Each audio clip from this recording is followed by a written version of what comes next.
la ilaha illallah. Duli balunaku munaku nga teri yagenda kuddamu kuba ku simu yo. Bali baba jikutte bagenda mukyala yagenda ogikwata. Ajikubya mubuze nti njagala haja ganti gwe tewamanya. Tewamanya munnange. Era bagamba tewamanya toyinza kuddamu kubuuza kirala. Tomanyi bbanga lyogenda kumala wansi eyo. Tomanyi bbanga lyogenda kumala mu kabbuli. Nkwegayirira negayirira omutima gwange. Bannaye twebanje buli ekitegeeza eddiini. Edduniya tuyitawo obuyisi. Thaniyan ne bye twetaaga ku nsi wallahi bitono ddala okusinga bye tuyayanira. Simanyiyo muntu ng'olunaku kiro ya basmati yonna agirya. Ku kiro ya basmati weetaagako kwota. Kiro y'ennyama oyagalako ebifi bibiri olunaku.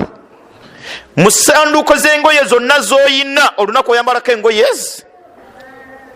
Mu bwaguuga bw'amaka mwoya ge wazimba oyagalako ekisenge eki. Byonna tubikole wallahi lowooza ku lunaku abasiraamu lwe balisimba layini nga imaamu gwe gwe tutadde mu maaso. Imaamu lwalikubiriza abasiraamu bayimirire bakusaalire.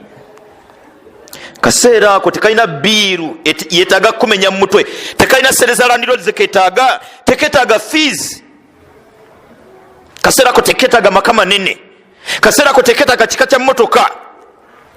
Ekisookera ddala akaseera ako keetaaga enzikiriza ensengejje etali mushiriki yenna, tawhidi super, la ilaha illallah empa obudde nga ddala omuntu yakkiririza mu Allah, yeetegereza la ilaha illallah, olwetegereza olwatuuza Allah mu mutima gwe, wakati mu kugiramu ddala mu mutima gwe byonna ebitali Allah. Sente ne zibeera bweru nga Allah yali mu mutima, nga abaana bali bweru nga Allah yali mu mutima, mukyala ali bweru, omwami ali bweru nga Allah yatuula mu mutima, nga ku byonna tomunyumiza. Ekikwata ku Allah asobola okwerekereza abaana, ebikwata ku Allah asobola okwerekereza obufumbo, ebikwata ku Allah sente zimulema, ebikwata ku Allah obulamu bugenda. Ffe siri eddala lye tuliko, ffe eddiini twagalayo akaserengeto.